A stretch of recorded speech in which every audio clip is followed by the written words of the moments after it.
Bismillahirrahmanirrahim. Assalamualaikum warahmatullahi wabarakatuh. Innal hamdalillah nahmaduhu wa nasta'inuhu wa nastaghfiruh wa na'udzu billahi min shururi anfusina wa min sayyiati a'malina. May yahdihillahu fala mudilla lahu wa may yudlil fala hadiyalah. Asyhadu an la ilaha illallah wa la syarika lah wa asyhadu anna Muhammadan abduhu wa rasuluh. Allahumma shalli ala Muhammad wa ala ali Muhammad. Para pemirsa yang dirahmati Allah Subhanahu wa taala, syukur alhamdulillah kembali kita bisa melanjutkan pembahasan tafsir juz amma. Setelah beberapa hari kemarin ada kesibukan yang bersamaan sehingga kami tidak bisa membuat konten tafsir ini. Alhamdulillah saat ini Allah berikan kesempatan, semoga berkah di pagi hari ini. Alhamdulillah kita sekarang sudah sampai pada surat At-Tin. Surat At-Tin ini adalah surat yang ke-95, terdiri dari 8 ayat, dan ini adalah surat Makkiyah. Allah Subhanahu wa taala menurunkan surat At-Tin, ya. At-Tin sendiri berarti buah tin yang ada di Syam, ya, di daerah Palestina dan Syria. Rasulullah SAW pernah membaca surat At-Tin ini dalam salat Isya ketika safar. Biasanya kalau salat Isya itu disunahkan membaca surat-surat yang sedang panjangnya, mulai dari surat An-Naba sampai surat Al-Lail. Tapi Nabi juga pernah membaca surat yang pendek, At-Tin, ya, karena safar mungkin. Baik, kita akan bahas ayat per ayat. A'udzubillahi minasyaitonirrajim. Bismillahirrahmanirrahim.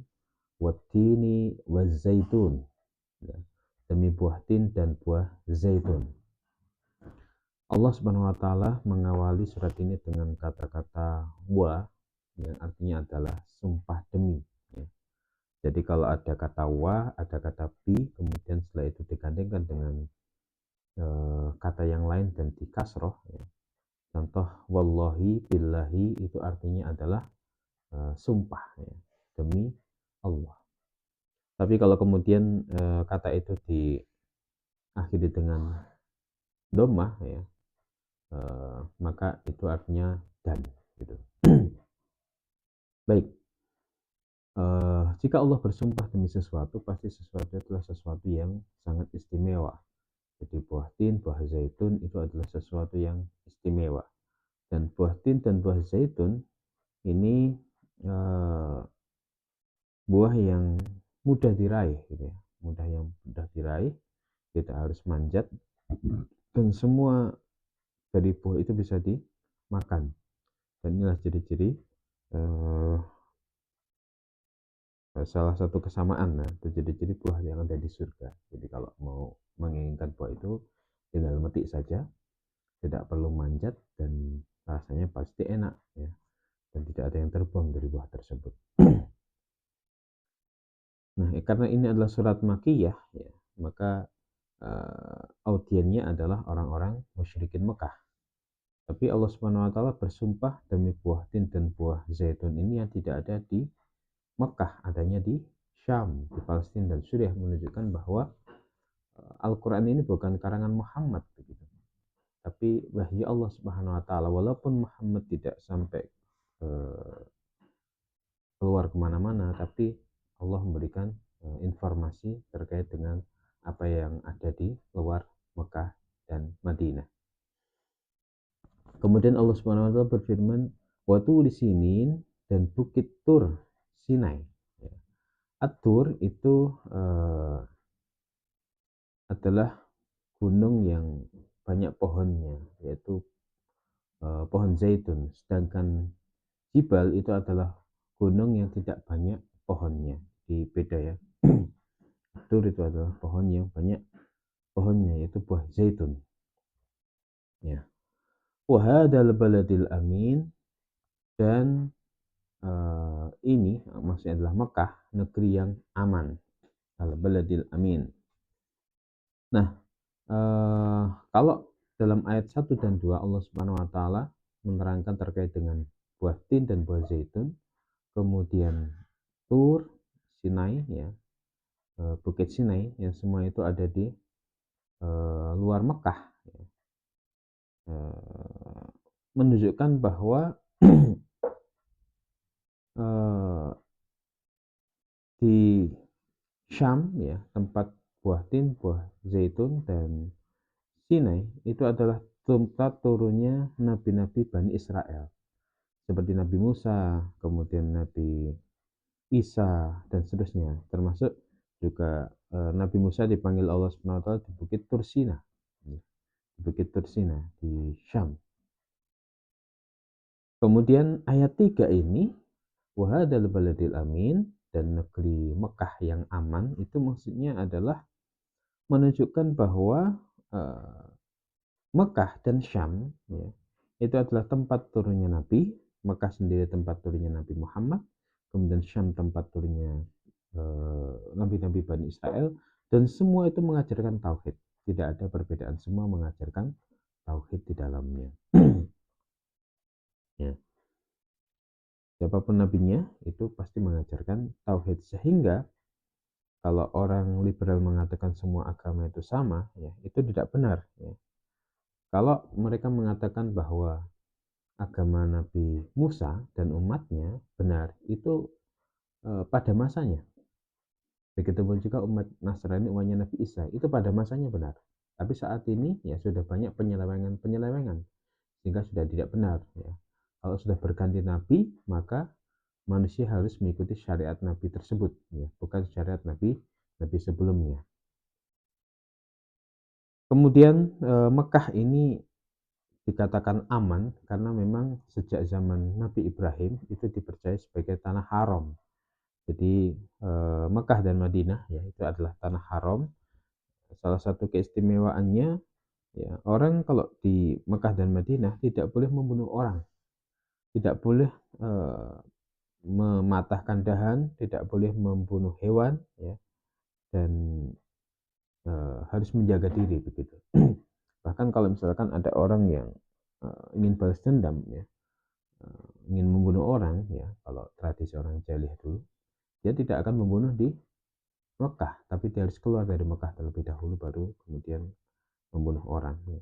Ini menunjukkan apa? Bahwa Mekah itu aman. Ya. Mekah itu aman, tanah haram, ya, keistimewaan tanah haram, yaitu di sana tidak ada pembunuhan, orang dilarang untuk membunuh hewan, orang dilarang untuk mematahkan dahan, dan burung-burung juga dijamin keamanannya begitu.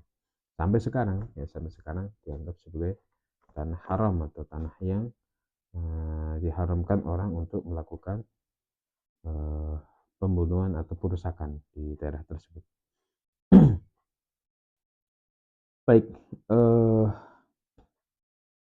ada wilayah ya, jadi Ka'bah, kemudian ada batas-batas wilayah tanah haram gitu, sehingga orang kalau berada di batas tanah haram, ya, kalau dia di tanah haram maka tidak boleh melakukan pelanggaran, tapi kalau di luar biasanya orang melanggar. Dan orang kalau mau haji atau umrah itu harus keluar dulu dari tanah haram tersebut, kemudian baru ke Ka'bah atau ke Mekah. Dan yang terdekat, perbatasan terdekat tanah haram itu adalah Tahnim ya.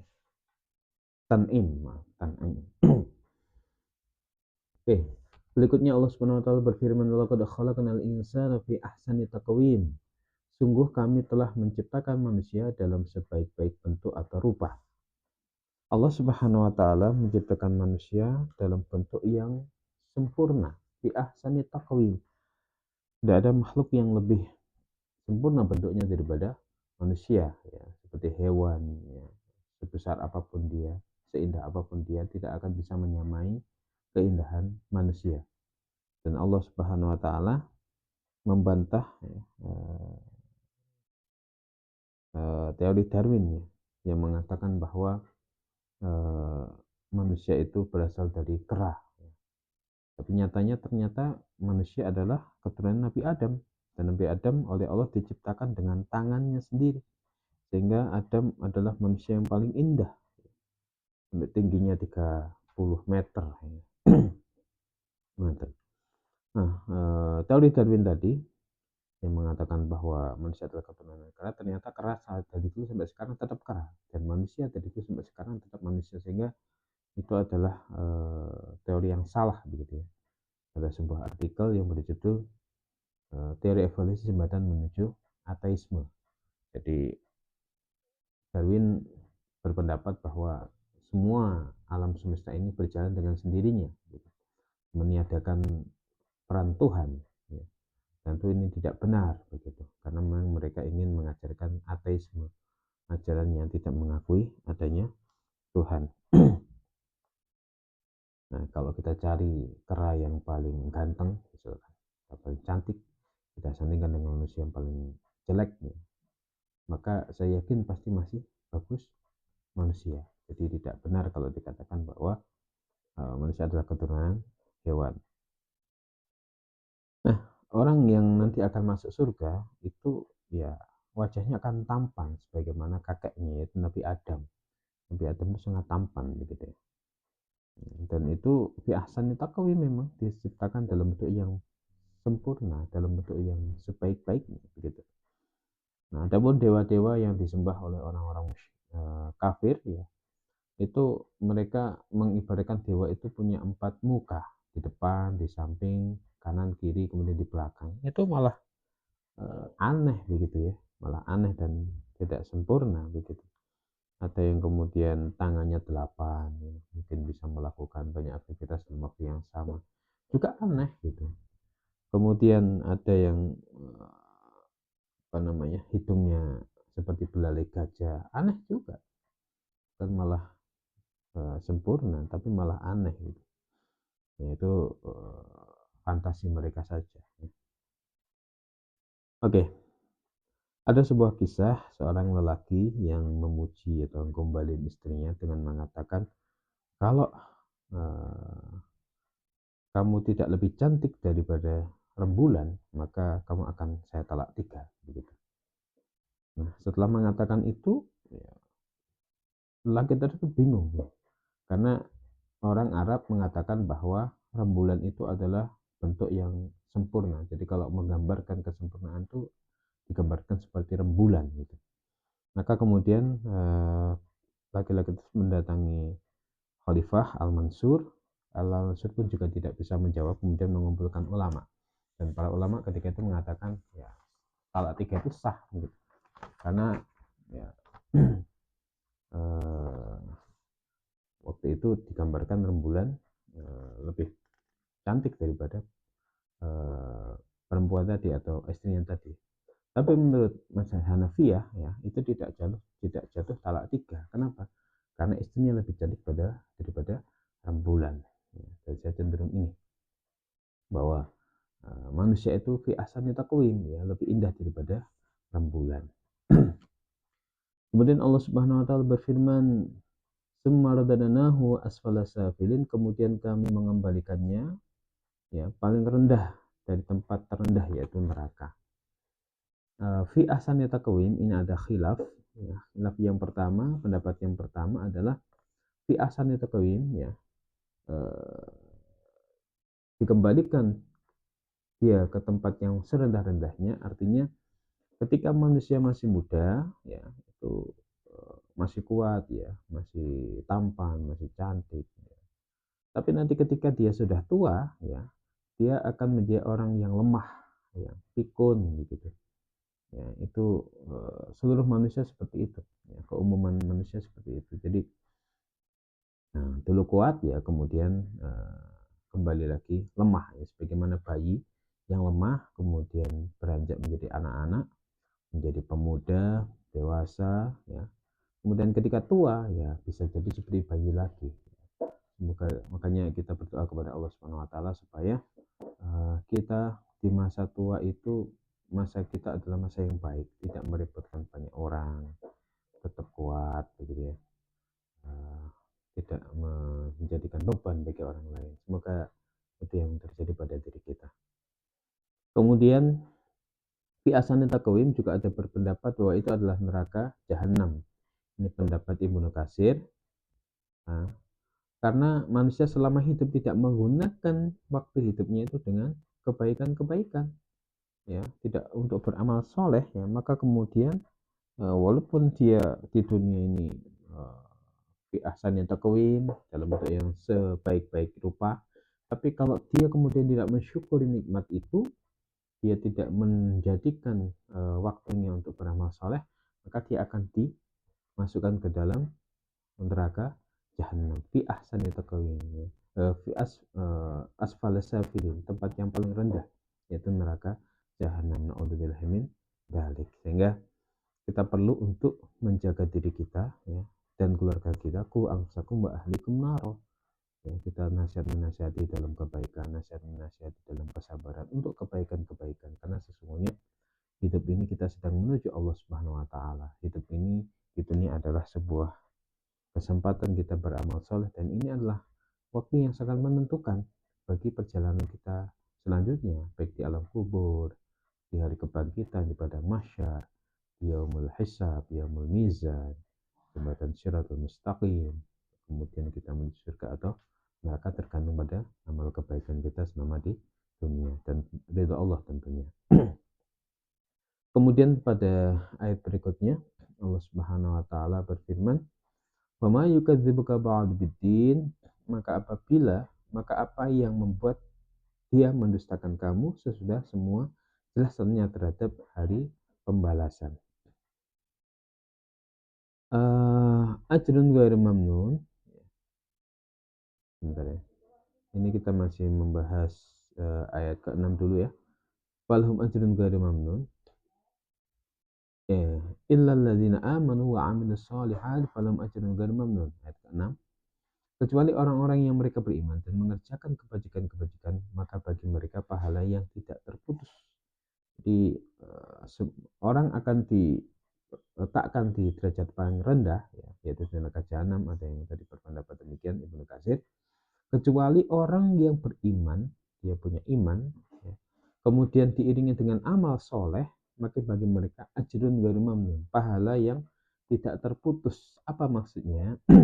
Ada dua pendapat pahala yang tidak terputus itu. Yang pertama adalah pahala di surga yang tidak terputus, yang mana pahalanya tidak terputus, ya, tidak putus, tidak berkurang, dan tidak terbatas. Masya Allah, ya, jadi terus nikmatnya itu bertambah ya, dan terus ada. Masya Allah. Kemudian pendapat yang kedua, manusia walaupun sudah tua, ya, dan dia sudah tidak bisa melaksanakan amalan-amalan sebagaimana ketika dia masih muda, maka pahalanya itu tetap mengalir. Kenapa? Karena ketika dia masih muda, dia melakukan amalan-amalan secara istiqomah, secara rutin begitu. Sehingga ketika sudah tua, walaupun dia tidak melakukan itu karena keterbatasan fisiknya, maka disamakan pahalanya seperti dia melakukan amalan ketika masih sehat, ketika masih muda. Makanya ketika masih muda kita beramal soleh, kita giat beramal, ya. Nanti bisa jadi ketika tua kita sudah tidak punya kekuatan sebagaimana masih muda, ya, maka Allah Subhanahu wa taala memberikan pahala kepada orang yang masa mudanya giat beribadah melakukan amalan tertentu, masa tuanya dia punya keterbatasan fisik melakukan seperti itu, maka pahalanya disamakan ketika dia masih muda. Karena kaidahnya, ketika orang terbiasa melakukan ibadah, kemudian dia tidak bisa melakukan ibadah tertentu yang biasa dilakukan karena halangan syar'i, seperti dia sakit atau safar, maka dicatat seperti pahala sebelumnya, ya. Seperti kita misalkan safar, ya, sampai beberapa hari kita harus kadang mengambil rukhsah jamak qashar, maka pahalanya seperti kita melakukan amalan yang tidak dijamak gitu. Jadi walaupun amalannya dipadatkan, sholatnya 4 rakaat jadi 2 rakaat, tapi disamakan dengan 4 rakaat. Sebagaimana juga ketika kita sakit, ya, ketika kita sakit, kita terhalang untuk melakukan amalan tertentu, maka disamakan dengan pahalanya ketika kita melakukan amal tertentu di waktu sehat. Baik, kemudian Allah Subhanahu wa taala berfirman, "Fama yukadzibuka ba'du bidin," maka apa yang membuat dia mendustakan kamu sesudah semua jelasan nyata terhadap hari pembalasan. Fama yukadzibuka, ya, maka apa yang menyebabkan mereka mendustakanmu? Ini ada dua pendapat.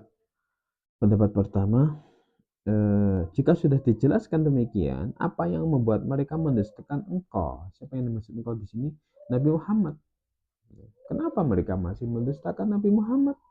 Sudah jelas-jelas Nabi Muhammad SAW adalah utusan Allah Subhanahu wa taala dengan berbagai macam kelebihannya, dengan mukjizatnya Al-Qur'an. Kenapa masih mendustakan? Kemudian pendapat kedua, apa yang membuat mereka itu mendustakan agama, yaitu hari kebangkitan? Ya. Kalau sudah dijelaskan bahwa hari kebangkitan itu ada, bahwa barang siapa yang melakukan uh, beramal soleh diiringi dengan keimanan maka akan mendapatkan ajrun ghaira mamnun, pahala yang tidak terputus, ya. Dan barang siapa yang menyia-nyiakan hidup ini dengan kekafiran akan asfala safilin, ditempatkan di tempat yang paling rendah. Sudah jelas itu. Kenapa mereka masih mendustakan hari kebangkitan? Alaihissallahu bi ahkamil hakim, bukankah Allah paling bijaksana adil dari para hakim, ya. Al-Hakimin, ya, Allah Subhanahu wa taala ini paling adil, tidak ada yang lebih adil daripada Allah Subhanahu wa taala. Maka kalau berhukum dalam hukum Allah, maka dia adalah orang-orang kafir walaupun dia mengaku Islam. Kemudian Allah Subhanahu wa taala juga paling bijak, paling hikmah. Jadi ketika memutuskan atau menetapkan sesuatu itu paling bijak. Yaitu Allah Subhanahu wa taala, atau dalam Asmaul Husna disebut Al-Hakim, Maha Bijaksana. Eh, Demikian mungkin yang bisa kami sampaikan, semoga bermanfaat. Kajian tafsir surat Tin, ya, insya Allah akan kita lanjutkan pada pertemuan berikutnya. Demikian, terima kasih. Assalamualaikum warahmatullahi wabarakatuh.